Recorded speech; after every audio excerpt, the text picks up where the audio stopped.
حضرت سیدنا عثمان غنی رضی اللہ تعالیٰ عنہ السابقون الاولون میں سے ہیں۔ بڑے ابتدائی ایام میں جن لوگوں نے کلمہ پڑھ لیا تھا ان میں سے آپ کا شمار ہوتا ہے۔ آپ ایک بڑے بہترین سمجھدار اور زیرک قسم کے تاجر تھے۔ اللہ تبارک و تعالیٰ نے مال میں بڑی وسعت عطا فرمائی تھی، اس کے ساتھ ساتھ بڑا حسن و جمال تھا، بڑے خوبصورت تھے۔ اللہ تبارک و تعالیٰ نے اپنی ان نعمتوں سے آپ کو سرفراز فرما رکھا تھا، لیکن جو چیز آپ کے اندر اللہ تعالیٰ نے بہت زیادہ بڑھ چڑھ کے اللہ نے آپ کو عطا فرمائی تھی، وہ آپ کی فیاضی ہے، آپ کی سخاوت ہے، آپ کا خوف خدا ہے، اور آپ کے وجود کے اندر، آپ کے ذہن کے اندر، آپ کے لہجے کے اندر اللہ تبارک و تعالیٰ نے شرم و حیا کو کوٹ کوٹ کے بھرا ہوا۔ ہمارا زمانہ جو ہے یہ بے باک لوگوں سے بھرتا جا رہا ہے، حیا تیزی سے رخصت ہو رہی ہے، نہ ہمیں حیا رہ گیا ہے بزرگوں کا، نہ علماء کا، نہ حیا رہ گیا ہے مشائخ کا، نہ حیا رہ گیا ہے اپنے بڑوں کا، حتیٰ کہ زبانیں کھلتی ہیں تو وہ اولیاء اللہ کا بھی حیا نہیں کرتے۔ کچھ لوگوں کی زبانیں کھلتی ہیں تو وہ حضور کی اولاد کا بھی حیا نہیں کرتے۔ معاذ اللہ کچھ ایسے بھی ہیں جو نبی پاک کے صحابہ کا بھی حیا نہیں کرتے۔ حضرت سیدنا عثمان غنی رضی اللہ تعالیٰ عنہ پیکرے شرم و حیا تھے، پیکرے شرم و حیا۔ آپ فرمایا کرتے تھے کہ جب سے میں نے حضور سید عالم علیہ السلام کے چہرہ نور کی زیارت کی ہے، میں نے کبھی اپنی شرمگاہ کو بھی نہیں دیکھا، اور جب سے میں نے یہ اپنا ہاتھ حضور کے دست اقدس میں دیا ہے، میں نے یہ سیدھا ہاتھ کبھی گندگی کو نہیں لگایا۔ آپ نے اپنی زندگی شرم و حیا کے اندر ڈھل کے گزاری۔ ہمارے ہاں لوگوں کے اندر مال و دولت آتا ہے نا، آج کل کے زمانے کی بات کر رہا ہوں، تو لوگ من چاہی زندگی گزارنا چاہتے ہیں۔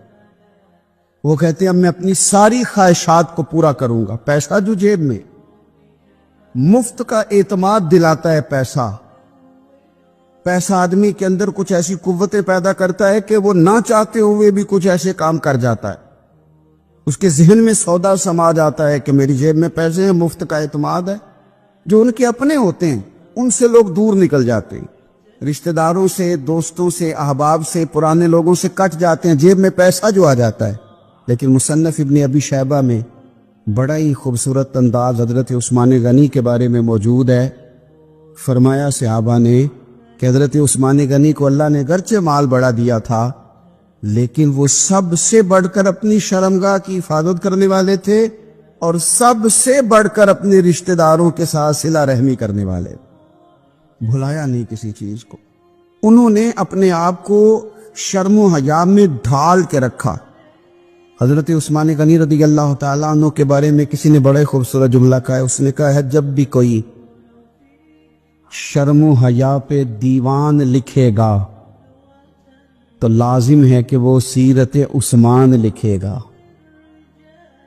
کائنات والے جب بھی شرم و حیا پر کچھ تحریر کریں گے تو وہ سیدنا عثمان غنی پر لکھیں گے۔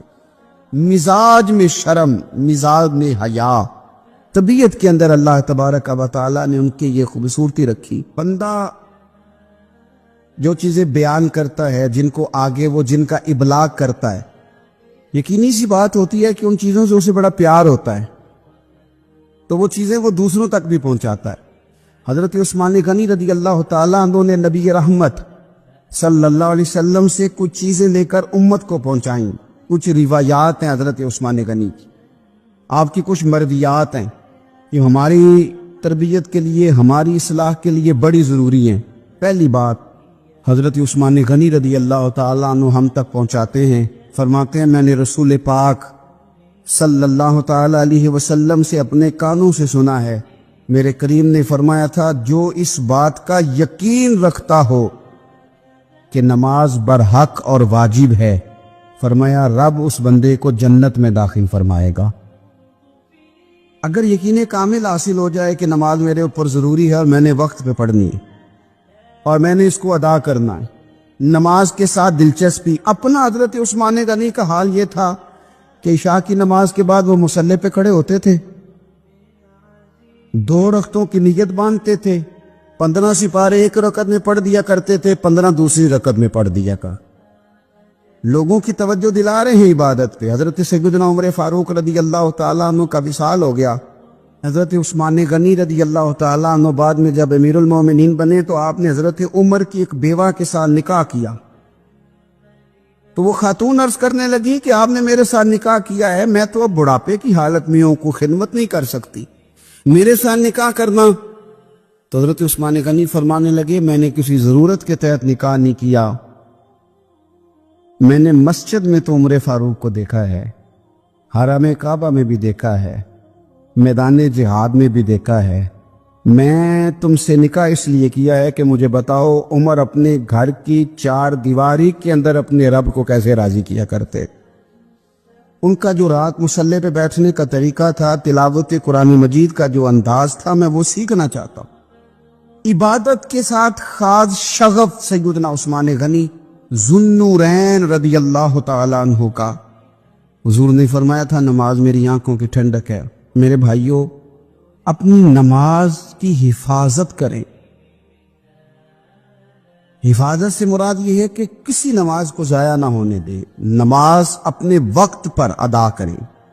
اور آپ جتنا نماز سے پیچھے ہٹیں گے نا، یعنی ہمارے ایک بزرگ تھے، وہ فرمایا کرتے تھے کہ جس طرح سکول سے ایک چھٹی کر لیں تو اگلے دن جانے کو دل نہیں نہ کرتا، اسی طرح اگر ایک نماز کسی نے چھوڑ دی تو اگلی نماز خود بخود اس کی سستی میں گزر جائے گی۔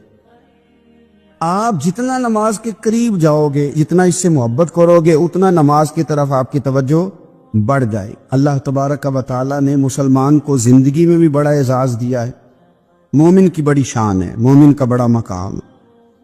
کنتم خیر امت، یہ بہترین لوگ ہیں۔ دنیا میں بھی مومن کا بڑا مقام ہے، اور مومن جب دنیا سے چلا جائے تو بھی اس کو ردی اور کوڑا سمجھ کر جلایا نہیں جاتا، بلکہ مومن کا اعزاز ہے کہ اس کو غسل دیا جاتا ہے۔ لباسوں میں سب سے سونا لباس سفید رنگ کا ہوتا ہے، اسے وہ سفید لباس پہنایا جاتا ہے۔ اور آپ دیکھیے آج یہ جا رہا ہے قبر میں، تو ہاتھوں پہ اٹھا کے بھی لے جایا جا سکتا تھا، کسی گاڑی میں رکھ کے بھی لے جایا جا سکتا تھا، لیکن یہ رسول اللہ کا کلمہ پڑھنے والا ہے نا، اس کی شان ہے کہ اسے کندھوں پہ اٹھا کے لے جایا جاتا ہے، اور اسے لے جا کے قبر کے اندر رکھا جاتا ہے جہاں خدا کی رحمتیں بڑھ کر استقبال کرتی ہیں۔ تو جنازہ، بندہ مومن کا جنازہ ایک بڑا مرتبے والا کام ہے۔ حضرت سیدنا عثمان غنی رضی اللہ تعالیٰ عنہ بیٹھے تھے تو ایک جنازے پہ نظر پڑی، ایک مسلمان کا، مومن کا جنازہ جا رہا تھا۔ اس جنازے پر نظر پڑی تو سیدنا عثمان غنی اٹھ کر کھڑے ہو گئے۔ ایک ہے کہ کسی معزز آدمی کے آنے پر آپ کھڑے ہوں، لیکن یہ شان ہے نا، یہ عظمت ہے نا مومن کی کہ اس کا جنازہ گزر رہا ہے۔ تو حضرت عثمان غنی رضی اللہ تعالیٰ عنہ اٹھ کے کھڑے ہو گئے، اور جب لوگوں نے آپ کی طرف دیکھا تو فرمانے لگے اپنی مرضی سے یہ کام نے کیا۔ ایک دن کریم رسول کے سامنے سے بھی جنازہ گزرا تھا تو میرے نبی اٹھ کے کھڑے ہو گئے تھے، تو میں تو اپنے پیارے محبوب صلی اللہ تعالیٰ علیہ وآلہ وسلم کی ادا کو ادا کر رہا ہوں۔ حضرت عثمان غنی رضی اللہ تعالیٰ عنہ نے ہمیں بتلایا کہ مومن کا ہر حال میں مقام اپنی نظروں کے سامنے رکھنا، مقدم رکھنا اس کی عظمت کو۔ جو رسول اللہ کا کلمہ پڑھ لے اس کی بڑی شان ہوتی ہے۔ ہم اہل مودت ہیں سائیں، ہر روز بشارت ہوتی ہے، ہم ہر شام مدینے جاتے ہیں، ہر روز زیارت ہوتی ہے۔ یہ جو بندہ مومن ہوتا ہے یہ تو اہل محبت، اہل مودت لوگ ہوتے ہیں، ان کو تو بڑے اعزاز دیے جاتے۔ تو حضرت عثمان غنی رضی اللہ تعالیٰ عنہ نے ہمیں بتلایا کہ بندہ مومن دنیا سے جائے پھر بھی اس کا اعزاز ہے، پھر بھی اس کا مقام ہے۔ حضرت سیدنا عثمان غنی رضی اللہ تعالیٰ عنہ کا مسجد کے ساتھ بڑی دلچسپی تھی۔ آپ نے نبی پاک صلی اللہ تعالیٰ علیہ وسلم کا یہ فرمان روایت کیا ہے کہ جو شخص اللہ کی رضا کے لیے مسجد بنائے گا، اللہ تبارک و تعالیٰ اس کے لیے جنت میں گھر بنائے گا۔ مسجد نبوی کی تعمیر حضرت عثمان غنی نے بڑے شوق سے فرمائی، اور اپنے دور میں انہوں نے مسجد کے اندر وسعت کی، تزئین و آرائش کی۔ اس کے اوپر جو فرش ہے مسجد نبوی کا، وہ فرش حضرت عثمان غنی نے ڈلوایا۔ اور آپ نے مسجد کے ساتھ، اور مسجد کون سی؟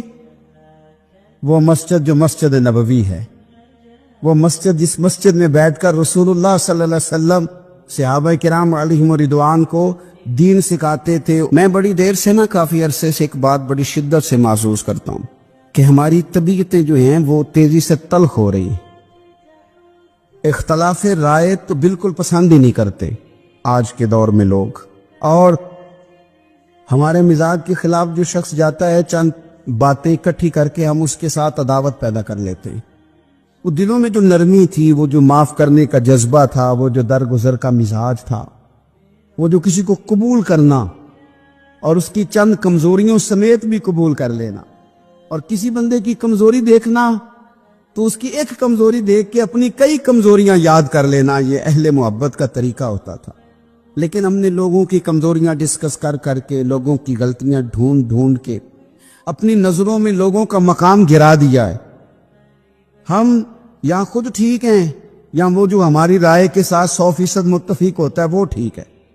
ورنہ یہ ہوا ہے کہ طبیعتیں سخت ہیں، مزاج سخت ہیں، لب و لہجے سے تلخی پھوٹتی ہے. حضرت عثمان غنی اپنے مزاج کے لحاظ سے بڑے نرم دل آدمی تھے، بڑے کریم تھے، بڑے مہربان تھے. بڑا اللہ تبارک و تعالیٰ نے انہیں نرم مزاجی عطا فرمائی تھی. حضرت عثمان غنی رضی اللہ تعالیٰ عنہ حدیث روایت کرتے ہیں، مسند امام محمد بن حنبل میں موجود ہے.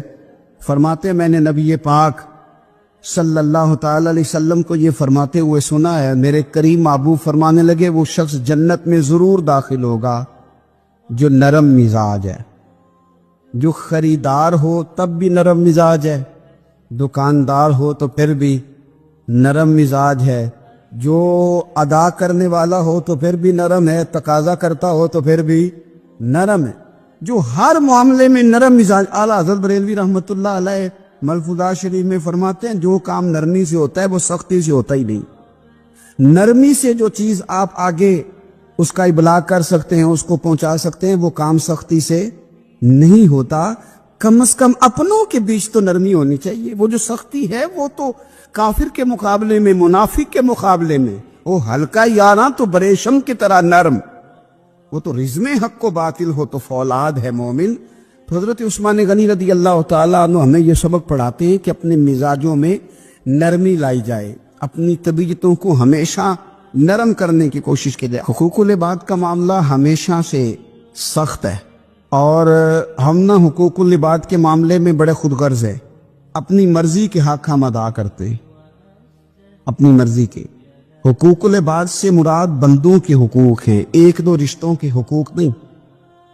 اور یہ حقوق ہمارے اوپر عائد کس نے کیے ہیں؟ اللہ تعالیٰ نے.